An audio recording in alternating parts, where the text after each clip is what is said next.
Hello, hello, and welcome back to the Who Are You podcast. I'm your host, Connor Overbay. If this is your first time checking out the Who Are You podcast, welcome, welcome, welcome.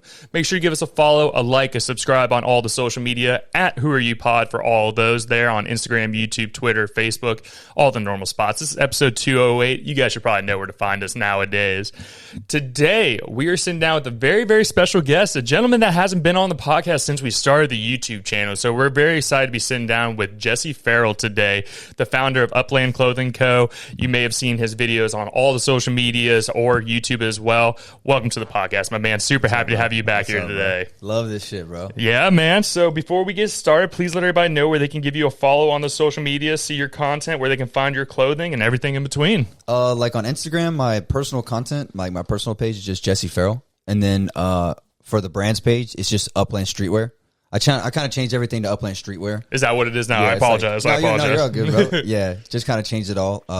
Yeah, and it's the same handle on all platforms. Hell yeah, man. Well, we were kind of just chopping it up a little bit before we started the podcast. Dude, it's been 3 years since we've seen each other. It's been wild. Yeah, that's wild. A lot of stuff has changed over time, but just to kind of get a little bit of a background on you, right? So we did our first interview back in the days where we weren't even really shooting with a camera or anything. We just had the microphones, maybe had our cell phone, or Shannon was in the background taking photos while we were doing everything.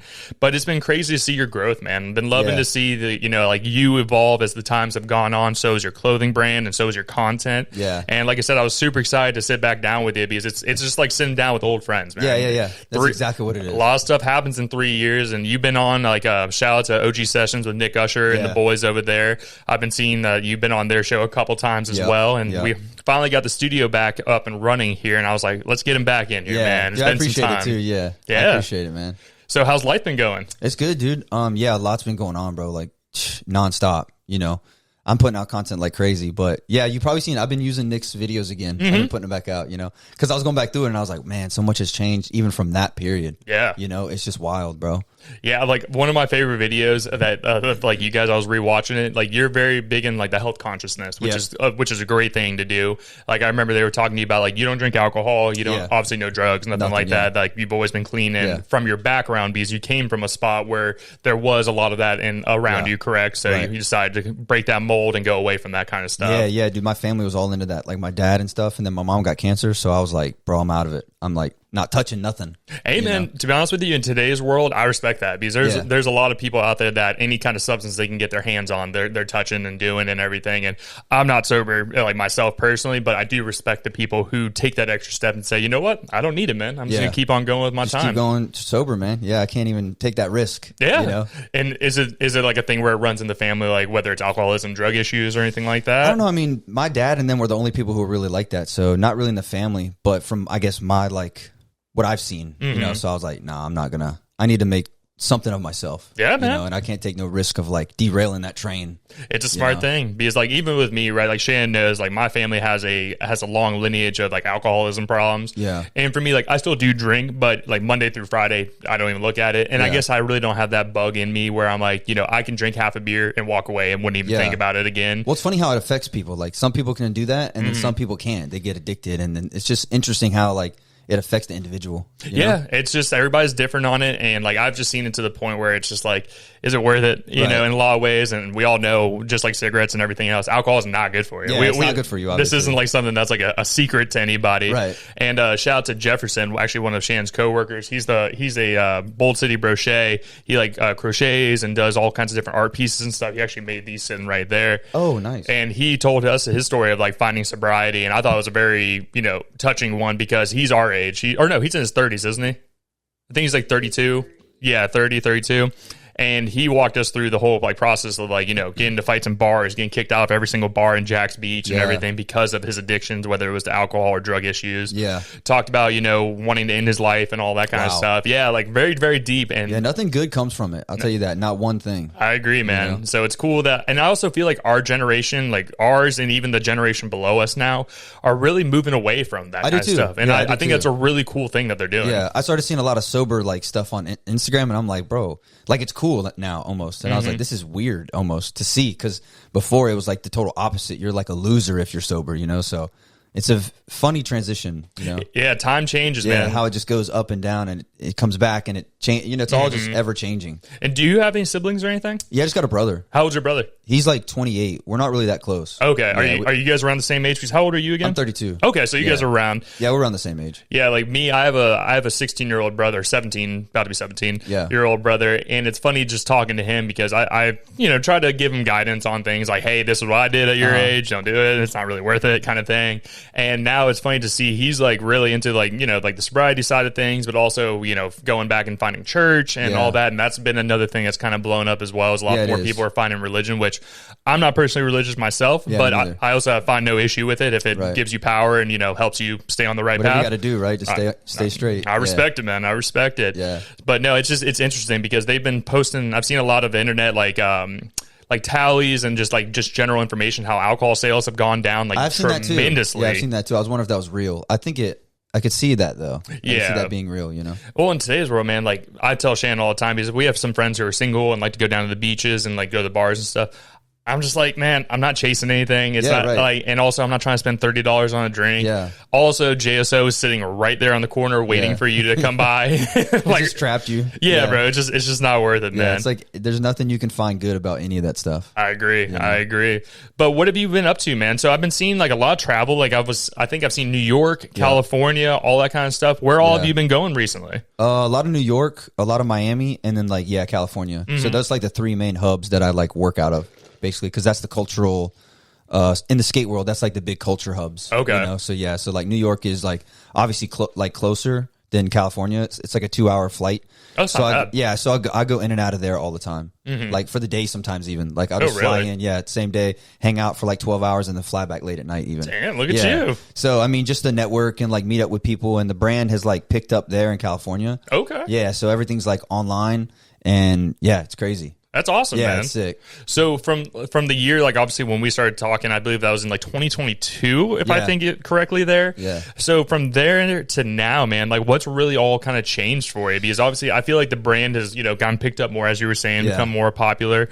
What have you been doing to help promote your brand? Because there's a lot of, not trying to hate on people, there's a lot of people who do clothing brands, right? A lot now. A lot, because, everybody thinks they can go get the press and then. I think because it just looks easy online. You make it look not. easy. It is super not hard, but yeah.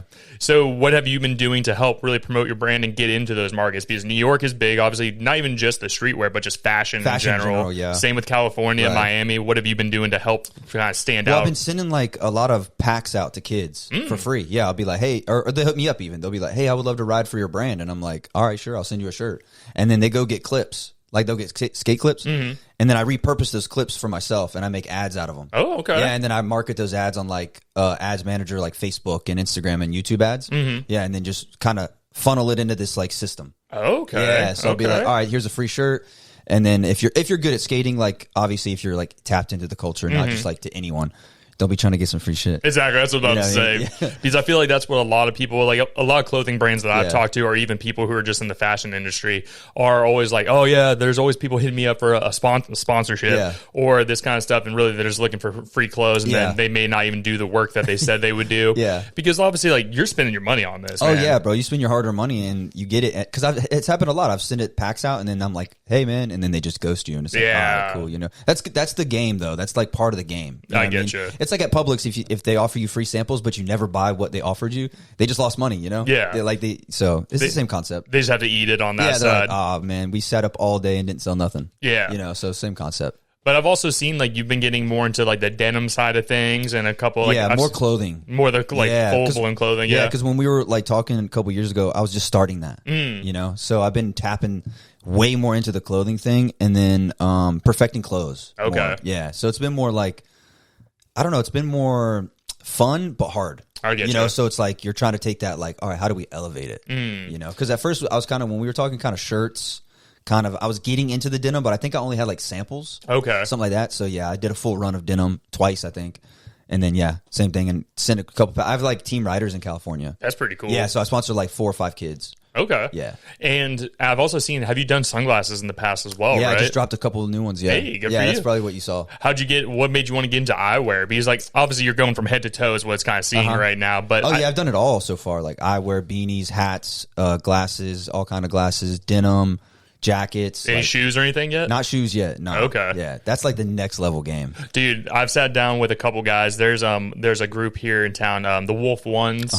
Say they make like basically they're like running shoes, but really everyday shoes, and they're made out of like locally sourced materials, and they're formed by like, or is it pressure printed? They have like basically a mold, and then they inject the material to make the shoes. Wow. Local guys here in Jacksonville. Shout out to the Greg Rogers and Sean Wolf, great guys here. Wow. Limitless Wolf Co. And they basically use materials, and they were talking to me how they got patents, how they're working on patents, you gotta and get all the backgrounds that come into that. It's a lot, dude. It's millions of dollars a lot of the times. And it's just crazy to see that risk. Yeah, you know. Are you patented in any way, or not for like any specific products? Because all my products are pretty like not like super specific to like one. You know, anyone can make denim. I get you, know, or anything like that. So no. But their shoes are probably more uniquely. They are, have something special in them. I'll show you a photo of them next time, or before we get out of here today. But no, like the shoe side of things, I find crazy because just the materials, making sure, like for example, I'm wearing Vans right now, right? Yeah. The reason why I'm willing to spend money on Vans is because I can rock these things for 2 years, beat the absolute dog shit out of them, and they can still they'll still be looking okay. Yeah. Like or like back in the day when I played ball, I wore a lot of Jordans. But the thing that's weird about Jordans and Nike shoes is, or just shoes in general, if you don't wear them, sooner or later the soles break down because they need that compression and that working, or they're gonna literally the whole sole will fall off of them, and it just looks like shit. Obviously, I've seen shoes like that where the sole falls off. It's tough. It's tough. So when it comes to like finding your guys out there in like California and everything, what made you? Obviously, you see that they're in the culture, they're involved in everything, but what makes someone a good fit for Upland? Really like the way you present yourself too, as a character, as a person too, not just your ability on a skateboard. Because there's a lot of skaters who are douchebags, who are not cool, who are not friendly. It's really how you're involved in your community as well too. Like a lot of these guys do stuff for their community, like help the kids out, help the next generation under them. So you're kind of looking for that umbrella effect, of like not just the skill on the board. Because I've passed up a lot of guys who are really good. And I'm like, nah, bro, I'm not feeling your energy. Gotcha. I'm not feeling it. You're kind of like cocky or stuck up or something like that, or you're entitled. That's the worst, bro. A lot of skateboarders are entitled. When you get like labeled cool, you're entitled. You know what I mean? Yeah. You're like thinking you run shit. So you got to kind of almost interview them. Yeah. Almost like have a little interview session. I get you. The character. Yeah, because that's the main thing as well. Is like that's something I've talked about on the show a couple times as well. Is like you're talking to people through the internet, or you just see their persona online, but then you meet them in person, you're like, oh, you're like, ooh, you're different. And see, I know that because I fall under that category too. Where online I look like a certain way, and then you meet me in person, I'm like not that way. Yeah, so it's like I feel the vibe. I see. Firsthand how it's like, Yeah, and I mean, for me, like, I'm pretty straightforward. Like, what you see on camera is me outside of this. This is just who I am as a person. Yeah. Especially with doing over 200 episodes of me talking, you can't play a character. True. It's just sooner or later, it's just you at the end of the day. And like, that's why like some people will talk and be like, sometimes people want to come on the show, and I'll reach out to people and they're like, you're not really my vibe. I'm like, that's fine. At the end of the day, I'm not like, I'm not the ones who are sitting there trying to do like street interviews, or like, you're not gonna see me go out into the hood and like do those. It's just not my vibe, you know what I mean? But at least give everybody the opportunity. And a lot of people reach out, and my main thing is whenever someone reaches out to me and I go on their page and they're just selling pounds and all that stuff, I'm like, sorry, bro. Right. It's just like, one, I'm not giving you my address. Because I don't know what other things you got going on behind the scenes. But it's just, it's a hard process really getting to know everybody, because just in the day of the internet, you can perceive them as one way, you meet them another way, and it's like, And you got to be careful of what you built too. You got to protect what you've built too. It's hard, right? We've been invested in this, so you can't just let some Joe Blow come over who's been doing some weirdo shit, and then you got to protect your space. Well, there's that. Also, got my wife here and all that kind of stuff. Yeah, you definitely got to protect this space. But like I'm the same way though. Like even mine, you can't have somebody come in and taint your business. No, just because they're like a sketchy person. Yeah. And what's the saying? It's like it takes 10 years to build a reputation. It takes 1 second to kill your reputation very quickly. That's real, man. That's super real, and that's very scary because you've devoted your life to the game, essentially, to build what you have. So no, I agree with you, man. So when it comes to like, what do you have coming up? Is there any like projects that you're allowed to talk about? Obviously, don't want to put anything out there too early for you that you have coming up. Anything you're excited for? Anything like that at all? Well, it's funny because the old process was like you would build something up and then you would drop it, and then it'd be like this big thing. That was like how it used to be, kind of like, oh, winter collection's coming, or like summer collection's coming, and now it's kind of like I'm in this funnel of like rinsing and repeating a system. you know, where it's like you get the product in, and I'm not doing collections as much anymore. What do you mean by collections? So I'm not doing like drops as in like, oh, winter's here. Oh, okay, that's a collection. It'll be like, I get you. It'll be like one or two more detailed pieces instead of like 7 micro pieces. Okay. You know what I'm saying? Okay. And then just rinsing and repeating it. But the main thing is more like marketing. That's really what I've been set on, is like learning how to market and not do gimmicky marketing. Okay. Right? Because like, you know how we could do skits? You know how you see it? Like people will do a lot of skits or like kind of goofy things to get attention. It's like something to catch your attention right off the rip. It's called a hook. Hook, like right when you start and the video. And they do like goofy hooks. Like they'll be dressed up as something crazy, or they'll say something absurd, or, you know, even in the skate world, it's like that too. People will be doing weird stuff, you know. So you're trying to figure out how to market yourself like a Supreme or like a, you know, a bit like a legitimate like business. Yes, you know, exactly. We're not going down that corny route. I get you. You know what I mean? So, yeah. So, like, another thing I did want to ask you, because obviously now you've been doing this for a good bit, obviously. Yeah. Like, you've devoted your life to this, your time and everything. Yeah. What would you feel like has been the hardest part for you to learn about your business? Because, you know, some people are really great at, you said, advertising. Yeah. Some people are a little bit better on the behind the scenes, like when it comes to the materials, the design side of things. Yeah. What was probably the harder part for you to really get a hold of? And I guess maybe you're still learning, or you've gotten better at it over time. I think that's the hardest part, is the growing, the marketing. I think that's like the hardest thing you struggle with, because you're kind of trying to figure out like what lane works for you, right? It's like you see, and you said something earlier about you see other podcasters doing it, but you're like, what works for me? What do I want? You know, what makes sense to me? Because like I know it makes sense and works, but do I want to do that thing? You know, like not getting caught up in just what you see online and figuring out who you are, and then figuring out how to make what you view and what you vision come to reality. Okay. That's the hardest part, I feel like. Like the marketing thing, like how do you do, I want to do marketing like Supreme. Like that's a big inspiration, you know?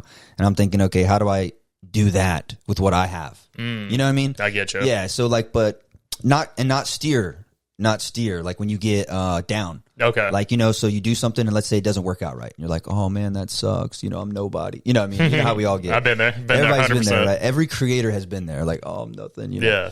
And then you start leaning into like, well, maybe I should do it this way, and maybe I should do it that way. And like, I think that's the hardest. Like, stay in the lane. Like, So follow your path. Yeah, follow your path, bro. Stop trying to be like everybody else and just follow your path. If you want to do it this way, figure out how to make it work that way. Exactly. Instead of being like, well, maybe I should do. You know, you like psych yourself out. I think that's the hardest part, you know? No, I agree with you, man, because like even just with running the podcast and stuff, right? I've had so many other podcasters talk to me and like, well, like this is how you should do it. Yeah. I'm like, but that, as you said, that's how everybody else is doing Right. it. And at the end of the day, I'm not trying to be just exactly like everybody else. Everybody should have their own little flavor, their own little style that they do. And that way, like people recognize it whenever it's you coming across the screen, right?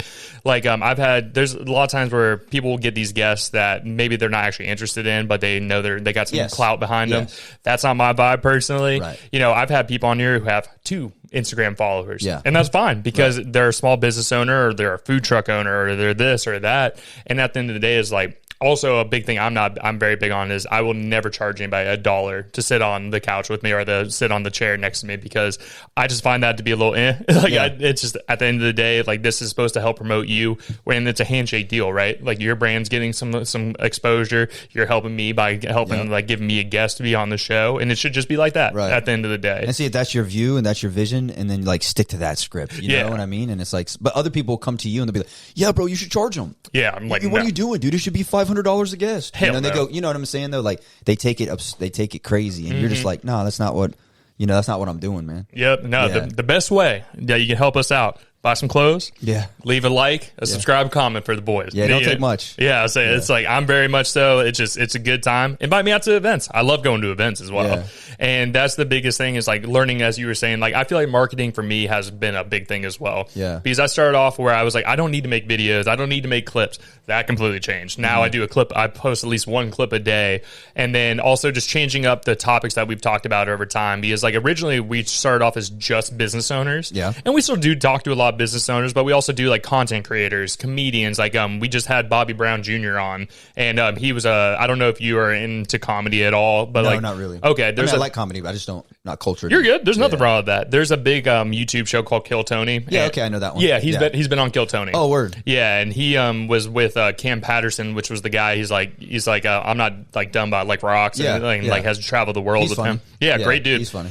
And they're good friends, and Bobby's been on the show a couple times now, and he's a good friend of ours now as well. And it's just fun to have the different kinds of people, the different types of topics that we can go into, and just make each show just its own thing. And then there's also episodes where it's just me and Shannon on here, and we get to show. I saw some of those. Yeah, that's fun. That's just a little bit more of our personality. Let people know what's behind the scenes, how me and her are, and we just thoroughly enjoy it, man. Yeah, that's more like super mellow and just easy to watch. Oh yeah, dude. We'll get on here and like maybe have like a beer or two and start chatting it up. Yeah, and like just basically a conversation me and her would have off camera. It's just like us talking and stuff because we've been together, which is crazy thing, man. 10 years almost. Jeez. Yeah. Wow. Like whenever me and you first had our conversation over at Randy Reep's office, me and her were dating. We weren't even engaged then. Wow, you're right. Yeah. I remember that. Yeah, man. Holy crap, bro. Time flies for real. Yeah, dude. We got married. Fuck, what year was it? 23. I was trying to remember what year it was. And yeah, dude, it's just time freaking flies, dude. And I was telling you, like me and her talking, having real talks about starting a family here and all this. It's just that's beautiful. It is cool. It's also scary, man. Of course it is. I'm starting to feel like I still feel like I'm 18 every single day. Yeah, me too. And then people talk to me like I'm an adult. I'm like, or like call me sir. I'm like, I'm like, stop that, bro. But it's a good thing, man. And like my favorite part about doing part twos with people is seeing people who are still doing it, right? Yeah. Because that's something I talk about here a lot. Is I'll have people on and then they're gone. Right. You just never see them come back, or they had all these big plans and then I don't know what happened and they're just gone. So I respect people who are sitting there still grinding, still doing that thing, and love to see your continued success on everything. Because even from our time, bro, I've seen so many people disappear. From the game. I'm like, whoa, and they were all like, crazy about it, and so that's how hard it is. I think people really don't understand how hard the game is. I believe you, man. It's just, and you're in it, so Oh yeah, it's hard, bro. It is, and there's, as you were saying, like talking about days where you're looking at yourself like, man, I'm like, I'm not getting the response I want. Right. But then I also say is like the only way you're not going to succeed is if you quit. Yeah. Because you'll never know. There's a lot of like even actors, right? There's some actors who were like, tried to work in it, and they didn't hit until they were 45, 50. Yeah. And also I feel like a lot of people are losing the aspect of the enjoyment of what you're doing. Why did you start? Yeah, most people are just looking for the end result. Exactly. And that's why they quit, because they don't get it fast enough. They're not really involved and love the process of learning it and like building it, Mm-hmm. That's why I've never quit, because I just really love the process of like learning and building.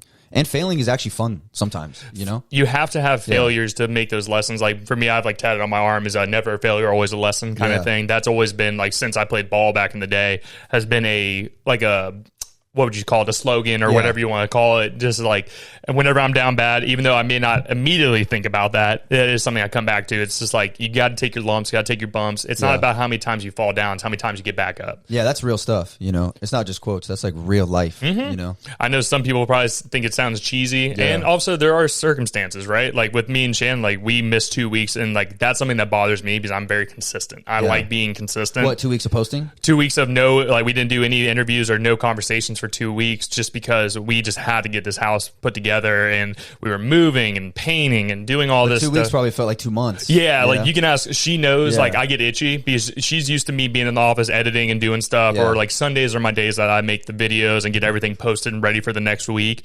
And there's 2 weeks I'm sitting there, I'm just like, I don't know what to do, man. Yeah. And then my computer went down a week after that. So there was just so much shit going on. I was like, damn, man, we got to get this figured out here.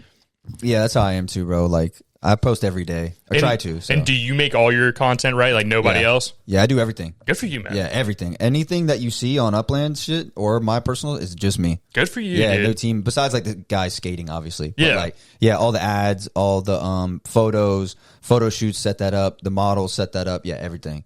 Yeah, and you've had some really interesting models as well. I think you had, what's his freaking name? I know his name's not this anymore, but Boon Gang. Yeah, John Cabana. Yeah, thank you. Yeah. I was trying to remember his real name. That's what he always would go by, Yeah, like I know he's changed his life around, so I'm not trying to bring it up like that. He goes by like Holy Cabana now because he's like all religious. Yeah, he's really religious now, like speaks like preaches the word of God, which, hey man, good for you. You've turned your life around. Bro, when you're in that bad, when you're down that bad, if God helps, man, take it. Yeah, because he was, that dude was going nuts, bro. Like the ones where he'd walk into like iPhone stores and be like, let me see this, and like boom, and just like dip out. I'm just like, yeah. I'm like, and he was on like the No Jumper podcast, like all messed up on pills and stuff, falling down. I remember he like smacked his face against the wall. Yeah, but hey, man, good for you for getting better, man. So respect to that, man. Happy to hear whatever way you found it. Yeah, good for you on that. Because he's from Jacksonville, so I like reached out to him and asked him if he wanted to come model, and he was like, yeah, I'm down. So I just got him in the studio. You've had like I said, you've had some really like your clothes always look good, and you've always find like the really good models that like it looks good on. It looks like someone you would think that would wear that. And how do you kind of go through that process of finding the right models, all that kind of stuff? That process is hard because Jax is not like locally it's kind of hard to find models, you know, for that vibe. Like skating, you know, so I have to kind of outsource them a lot. Okay, like you know, like I have to try to like pull strings. Like, hey man, will you model? And then because a lot of guys are not really comfortable modeling, right? Like, so it depends. If you go to the cultural areas, these dudes grew up where modeling is a thing, it's normal to them. Jacks, they're kind of like, oh, that's kind of fruity. That's kind of gay. You run into that. Oh yeah, that's kind of not manly or whatever. I'm like, bro, just put the shirt on. You know. Hey man, if you ever need a model, I know I'm not ripped up in any way, shape, or form, but if you need a tall model, I got you, bro. I'll come out there. I'll take anybody, bro, because you can make people look cool. Exactly. You know, throw some clothes on them, and because I style them. You know? So I'll put like like I see you. You know, you could wear some jewelry, you could put a necklace on, you could do all kind of stuff and make people look cool. You know, it's not all about just what you naturally look like. That's the whole point of styling. Yeah, and that's the thing here in Jax. I found like you brought up like the fashion industry. I've talked to a couple like fashion designers and a couple of people who are who have tried to get that going, but it seems like it hasn't really stuck. Is the main thing, because I know there's like Collab Cafe down here in Jax, and I know they're like big on like a lot of modeling. It seems like it's quieted down recently, which maybe there's just stuff behind the scenes I'm just not aware of. But I remember there was doing like a lot of like trying to do fashions, and there's a couple guys that we've had on the pod. I think what was his name? Kyle McCrone was just on, like they just did a modeling thing on a ship downtown and all that. Yeah, but it just seems like it's just not quite sticking yet. Yeah, it's like I've seen that too. I've seen a lot of that stuff. It doesn't really like stick, I guess, kind of too. And it's hard too because a lot of guys will want to model, but like I don't make clothes big enough for them. You know, so that's also another thing that's kind of like, oh man, I would love for you to come by, but I don't have like 2X or like 3X, you know, so I'm like, dang, you know, so you have to like, it's just a lot of trial and error with that. And body types and everything as well. Exactly. Because like me, like I'm 6'5", but I have a crazy long torso. Right. So for me, like a lot of times I get XLs just for the length of it, but I swim in it because I'm not 280 pounds or 300 pounds, which no hate to anybody's body type. It's just my body type is not like that. Yeah. And like when me and her got married, I had to go get a custom suit because I can't just buy anything off the rack. Yeah. See, so unfortunately, stuff like that. Yeah. Or like shoe wise, thankfully I'm like a 12 and a half, 13, so it's not ridiculous. It's not like a 17 where you can't find shoes and all that. Yeah. So, but I'm sure it is hard, man, to find some people, and the whole free thing here in Jax, man. Get the fuck out of here. You got to think too, like, you're bringing people into a studio too, which is like a professional setting, which is uncomfortable for a lot of people when you're used to like street stuff. And I don't mean like ghetto stuff, but I'm just mean like, you know, you're like, hey, I'll stand on this corner and take a picture, you know?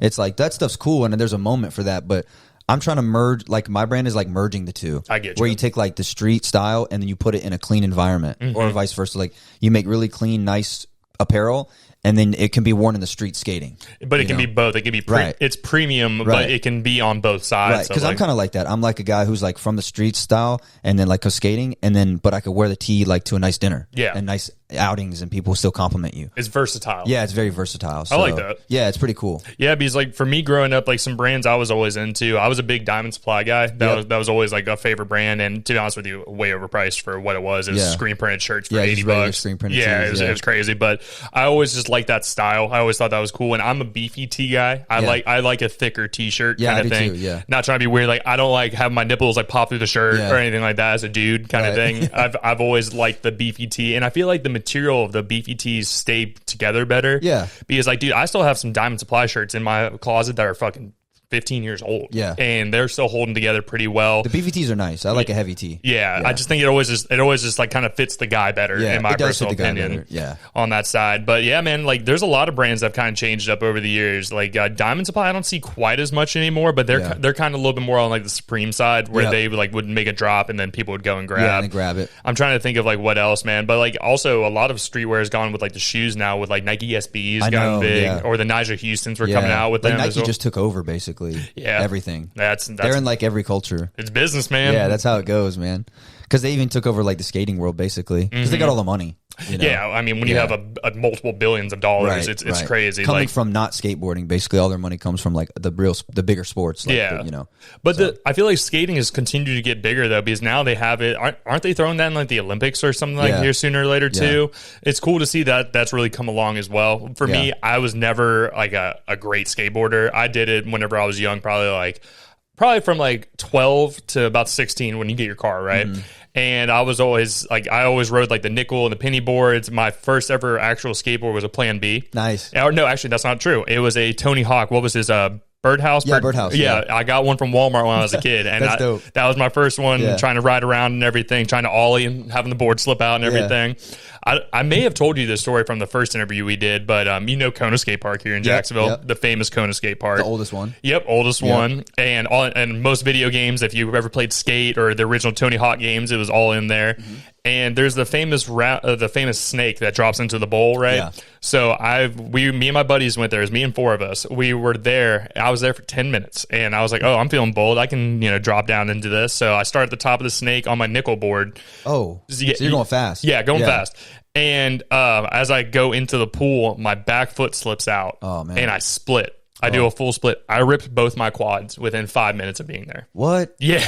it was never bad. stepped on a skateboard again, huh? I skated still. I never did that. Like I never did like park skating or anything like that. But it was just one of those things. It's just like you have fun. You get injured here every so often and stuff. But it was still a fun time because that's how me and all our boys just got around. Yeah. And you were talking about Hodges earlier. That's kind of like a part of town that I grew up on. And we all ran up and down there probably. Yeah.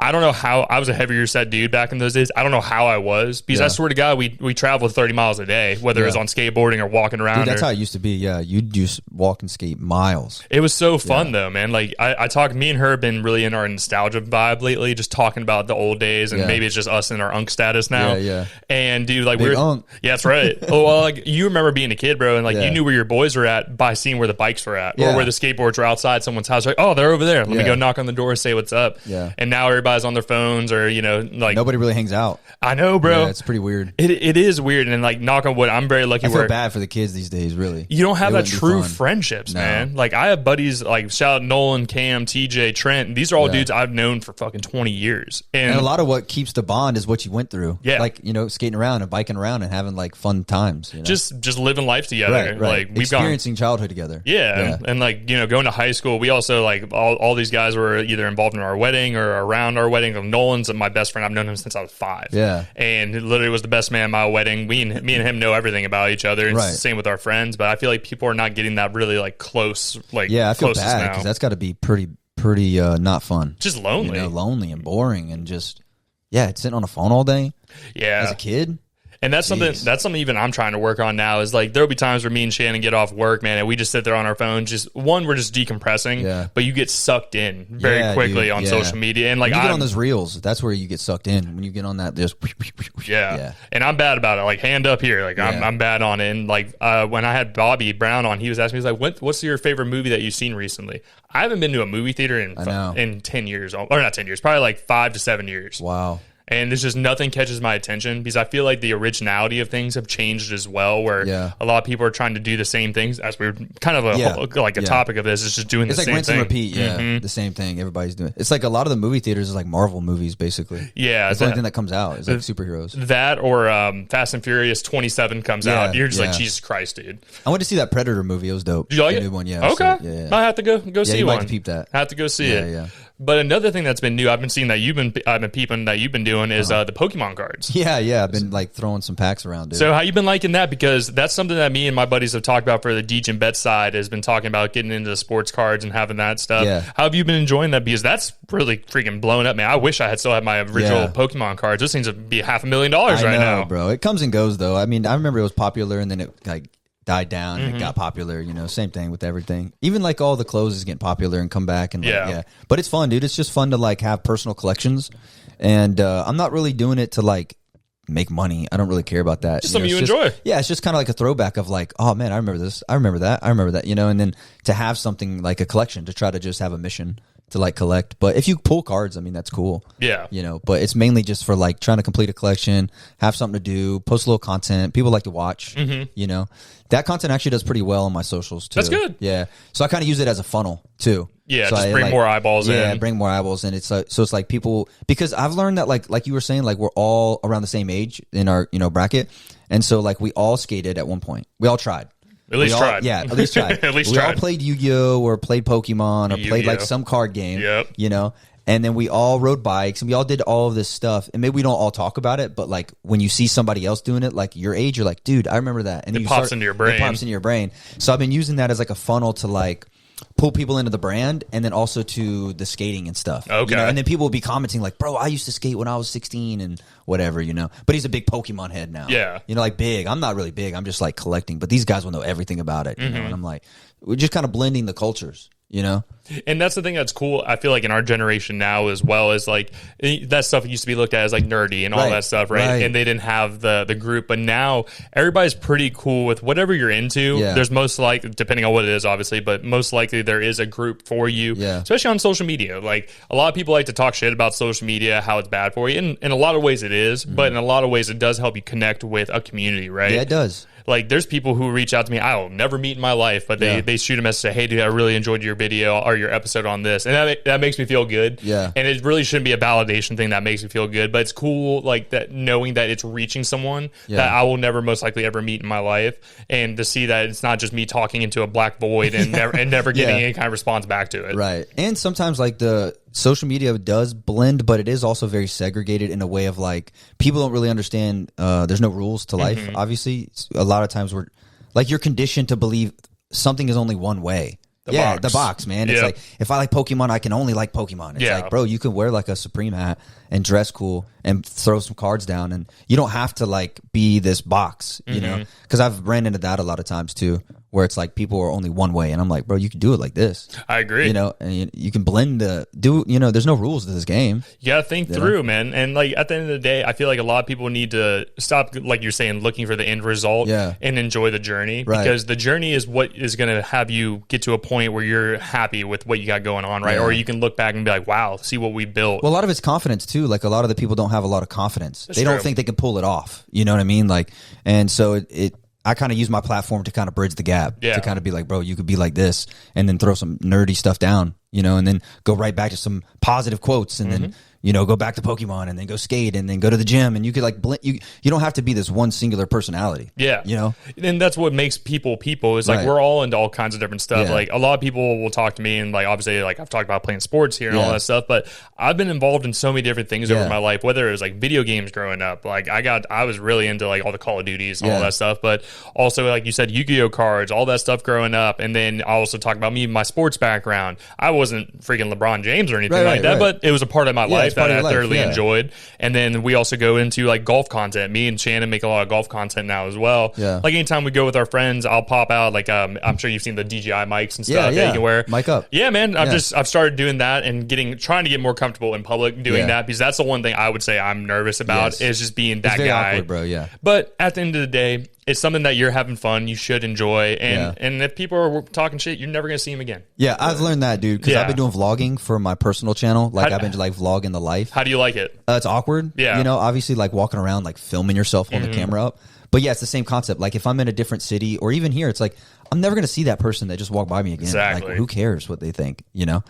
And then it's when you post it online and then other people are commenting on it, like relating to it. You know, then you realize, okay, there's a lot of people out here who like the same stuff, but we're so separated because of social media. We're not really together anymore, you know? So, yeah, you have to just watch what you're interested in now. Yeah. You can't just go hang out with people who are interested in it. It's very strange. It is. It definitely weird now, but I think people are trying to get back into both of those ranges, because I feel like a lot of people are trying to set up things where there's like a meetup or something like that, which I think is cool, because it's cool to have people who are all like-minded or socially like-minded in that and get to talk to people. And like through doing this show, man, we've sat down with so many different kinds of people, and the reason why I like the just the differentness every single week is because it helps me open my mind mind to more things. Yeah.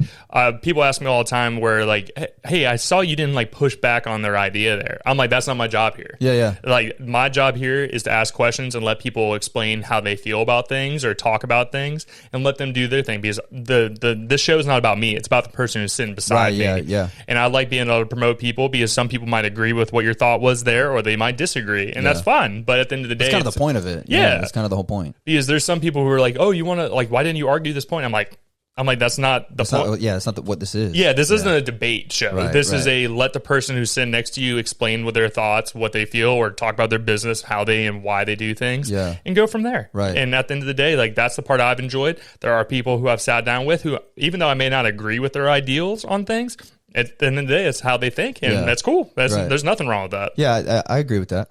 That makes sense. Yeah. Just because like people will see like the Joe Rogans or all these people, True. And maybe he'll push back when he's sitting down with like a senator of someone. I'm like, maybe on that side of things I'll talk about it, but like no. Yeah. Because like one thing we've talked about on here a good amount is like people who say if they are religious and they like bring up God and everything, I always let them know my stance on things. Yeah. But I do want to make sure they feel comfortable explaining why they feel, or I'll ask like, why do you believe, or why is this, why is that? Yeah. And it's not me saying, oh, you're wrong. It's more of just I like to hear the explanation, and it helps me kind of either like really like fortify why I believe things, or a lot of times, man, it'll make me question and be like, am I thinking this correctly? Yeah. And like, do I really believe this? And that's something, as I've gotten older and been doing this a little bit more, I've actually softened my tone on the religious side of things, because for a while there I was hardcore, like, no, not real, none of that.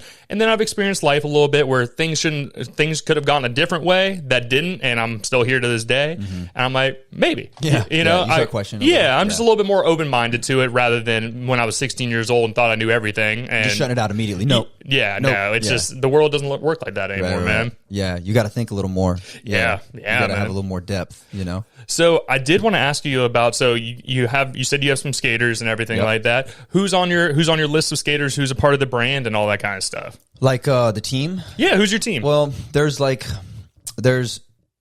guys that are like, so it's kind of broken down to brackets. There's guys you flow, which is like they're not actually on the team where they get like the big stuff, right? So they just get like the little stuff. And then there's like the guys who are actually on the team and who actually, there was one dude I was paying, and then there was two other guys that I give like all the good merch to. Yeah, like so there's only three guys. One's paid, and then two are just heavy hitters. You know, and so one is Wyatt. He lives in I forgot where he lives. He's not in California. I forgot where he actually lives. He's in another hub though. But yeah, Wyatt, he was the first one on the team. Yeah, like he's been on the team for a long time, like a couple years now. And then Ja, he's in California. He's like, dude, he's nuts, bro. This kid's nuts. Just like, killer. He's so good, bro. Yeah. And hungry, you know, so hungry. And he skates for a couple skate shops out there. He got me in one of the skate shops. So Upland's in like a California store. Nice. Called Karma Grip Tape. And I'm trying to make a trip out there to go see him. And they're trying to come here and try to link up and vlog and, you know, just put all this content together. And then the guy I pay, he's actually lives in Chile. Oh, like the country? Yeah. Oh, I was like, wait a second. Yeah, That's the country. Sick, bro. Yeah, it's nuts, man. Like, I met him because he was coming to the U.S. for the first time to film for Thrasher.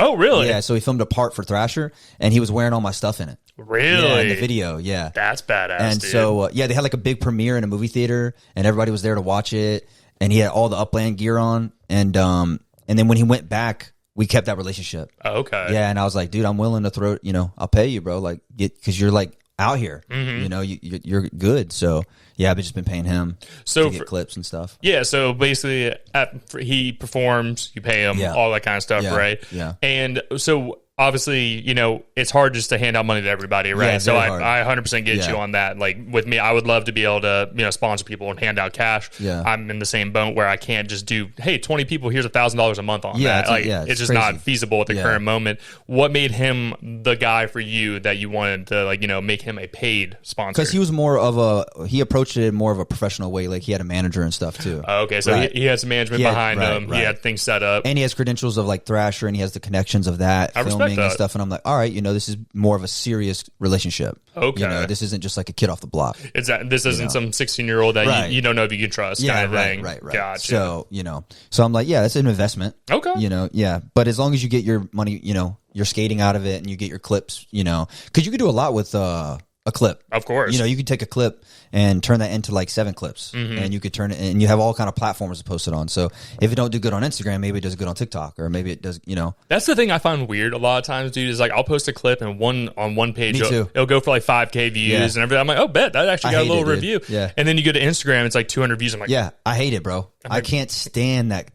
I can't stand that game, bro. It doesn't like it. I don't understand it all the time, and like that's something like I've really worked on is like trying to see what about this video made it eye catching or made people want to watch it, and I try to work on that. And like you said, some things will go crazy on TikTok, and then just nothing on everything else. Oh, on Instagram is like dead, dude. Instagram is like so flat.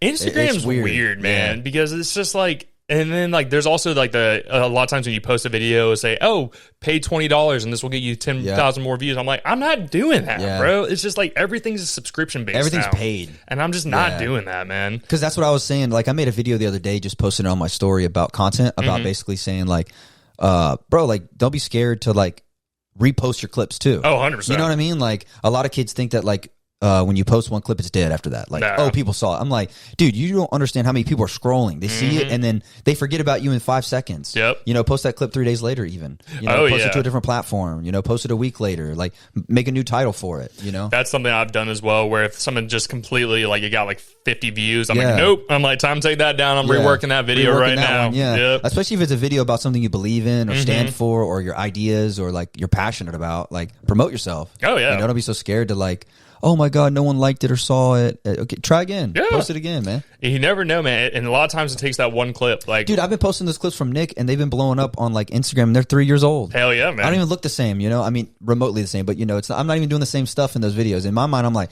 damn, I don't even want to post that because what I'm talking about is so old. But the new audience doesn't know that. Exactly. You know what I'm saying? Like even with old products, bro. Like I'll bring out. I've had products for like 3 years that I'm not excited about, so I don't push them because they're like not where the brand is today. But so I throw them on a sale rack, like on the website. I have like a for sale. That's like $15 or something. Oh, nice. And sometimes I'll post it like, hey, you know, here's a sale thing. And then you get sales. And it's like, bro, that person who bought this, they're from California, let's say. Because I get a lot of sales from there.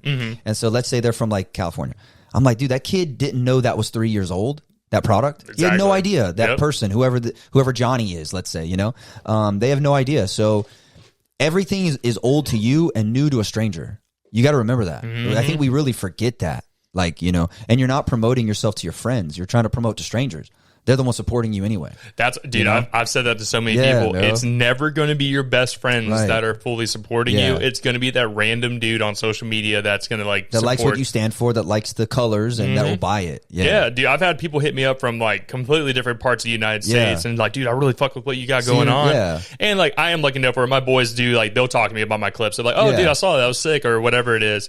But like, what's cool about it is like, you get that return here sooner or later. Like, we had one of our biggest interviews this year. Shout out to Chris Phillips and Donovan James. They run a big podcast. It's called SEC Unfiltered.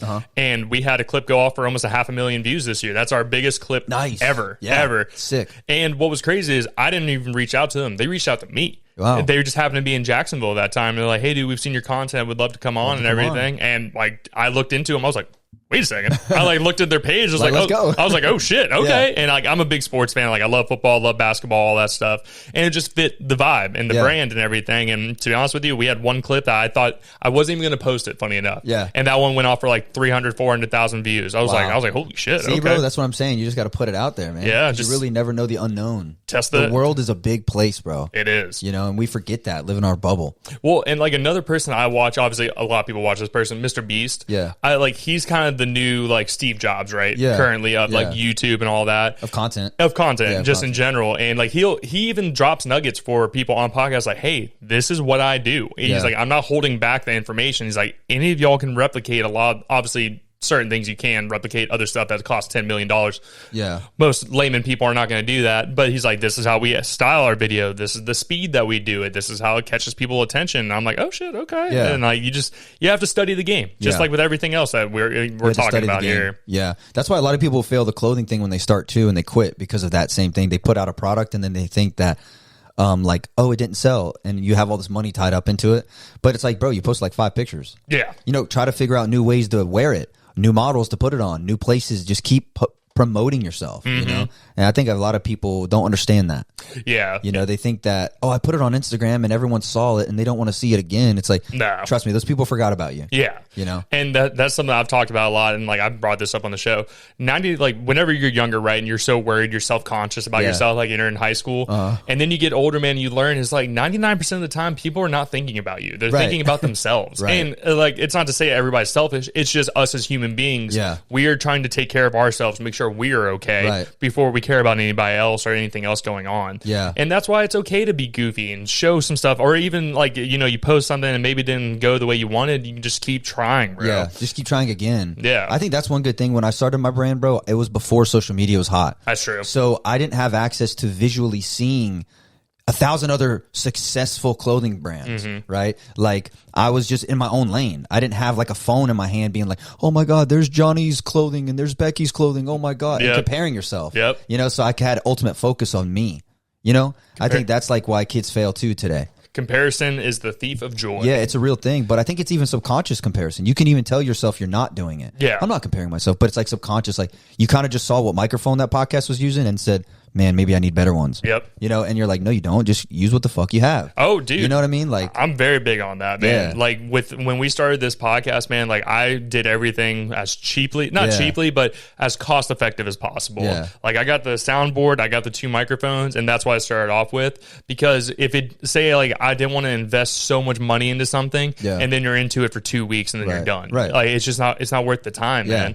And then, you know, slowly, and we started graduating to things like bought a camera, started making an actual studio on things, and just slow process. Like, slowly set it up. Yeah. Just like with everybody else, man. Like, you started off somewhere, whether it was just a shirt or, you know, whether it was like some kind of clothing. It was like Gildan t-shirts. Exactly. You know? And then you move your way up, and obviously with what you've done now, you've been in the industry. So now you have more behind you now that you're aware of. Yeah. And like with what you do, man, it's not just like, oh, I like that shirt. All right, let's throw the logo on there. Right. You're looking at materials, how it fits people, how it feels, how you feel in it. Right. Because that's a big thing as well. If you feel like $1 million, that's probably going to come across on the camera a lot better. Yeah. You're more like, nowadays you're kind of more like branding the shirt you're wearing. It's not about the logo really. It's about like the quality of the shirt. Like this logo. Yeah, you're looking at a logo, but I'm branding how the shirt fits me. The weight of it, you know, does it shrink? Does it not shrink? Is it heavy cotton? Like those kind of things, you know? Yeah. That's kind of like how I look at it. And with your industry now as well, obviously like during COVID time and getting stuff from overseas or anything, and maybe I'm assuming that you get stuff from overseas. So if I'm wrong, just you do. Okay, you do. just want to make sure I'm not No, you do. Yeah. Almost everybody does. Exactly. Like that's not like a unknown thing. Yeah. So was it harder to kind of come back from COVID time when that was going on, like to keep your brand going? Or was it more of like, as time's gone on, everything's opened back up for you, everything's pretty still streamlined COVID, for you? Like, it was like impossible. Yeah. You couldn't get anything. You know, like your whole thing basically stopped and you just had to work with what you had on hand. So that was kind of scary. You're like, fuck, dude, what if it doesn't open back up? You know, obviously people get stuff made in America, but it's like 3 times more expensive.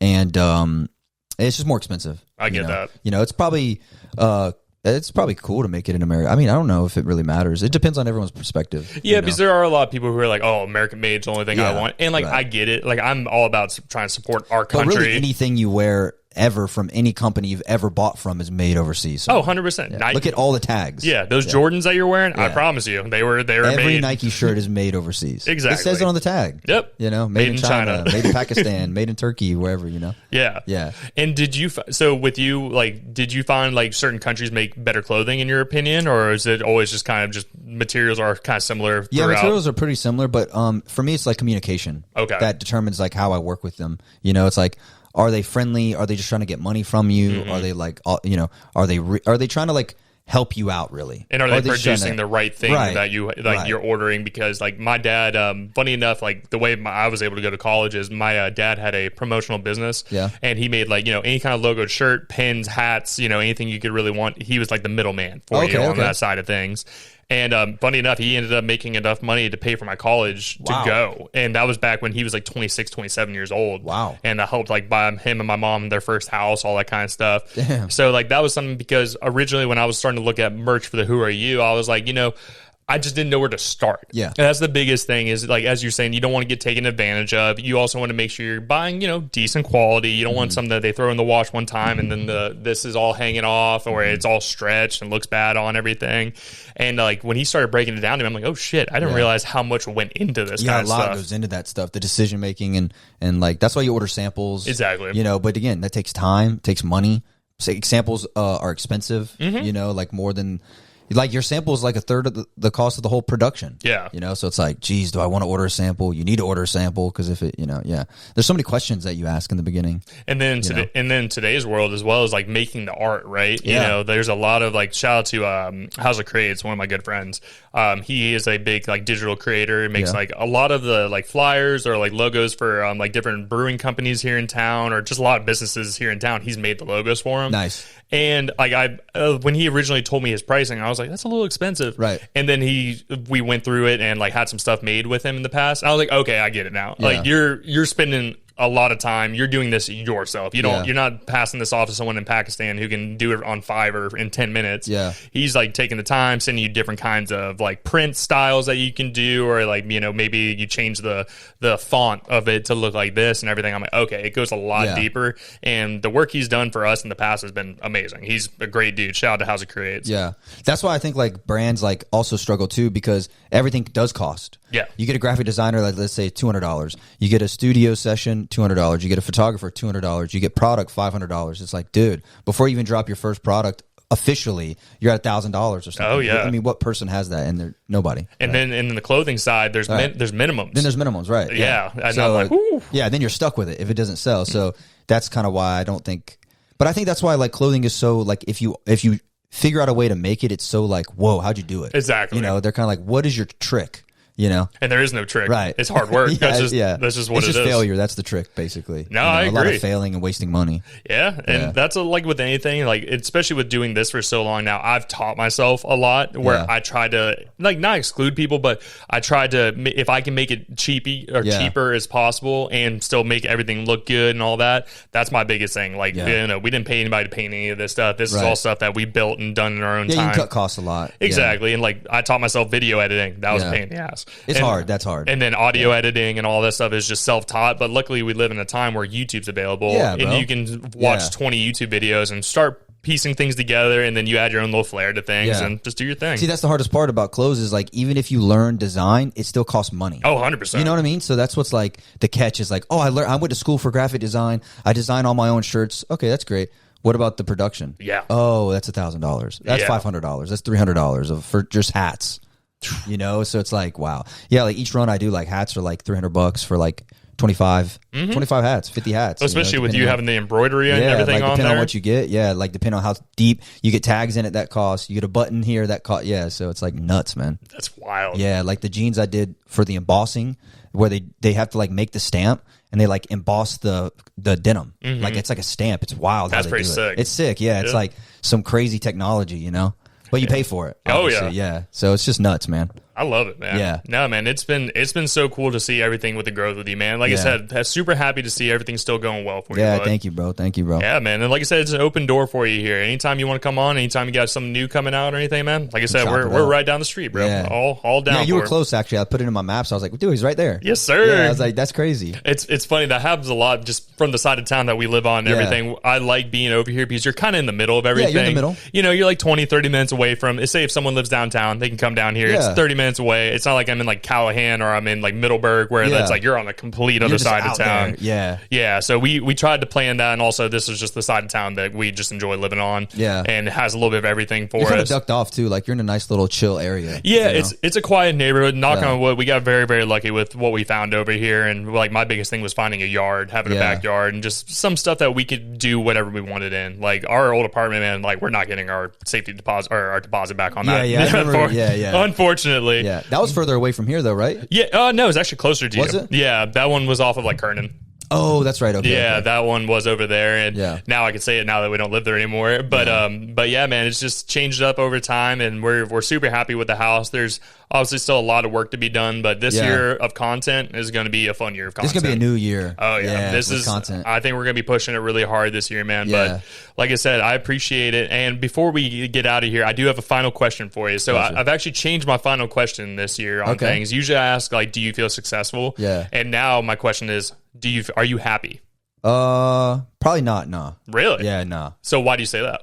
It depends on like what category of happiness, but like I feel like when you're like super driven, the happiness is like a up and down. Right? Okay. Like it's like I have a tattoo on my neck. It says it's just waves, where like this shit comes in waves. Like sometimes you're happy with yourself and what you've done, and then other times you're like stressing about it. You know, I could do more. I could be more. I could be more. So it's like you try to find that middle ground of like I've done enough to be content, but I'm not where I want to be yet. But you're always chasing something. So happiness is very hard to find, I feel like, in that area. Because you're constantly chasing. And I think all of us, I think a lot of people are like that. We're always chasing something shiny.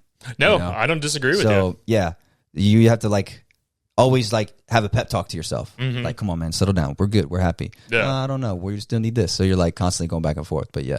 I think is the main thing is like you should, if you don't have that carrot in front of you, that's when things start slowing down and stopping. Yeah. And once you stop moving is when you die. It's like a shark. Yeah, that's what I mean, bro. It's like when you stop moving, I feel like that feels like death, you know? So yeah, I don't know.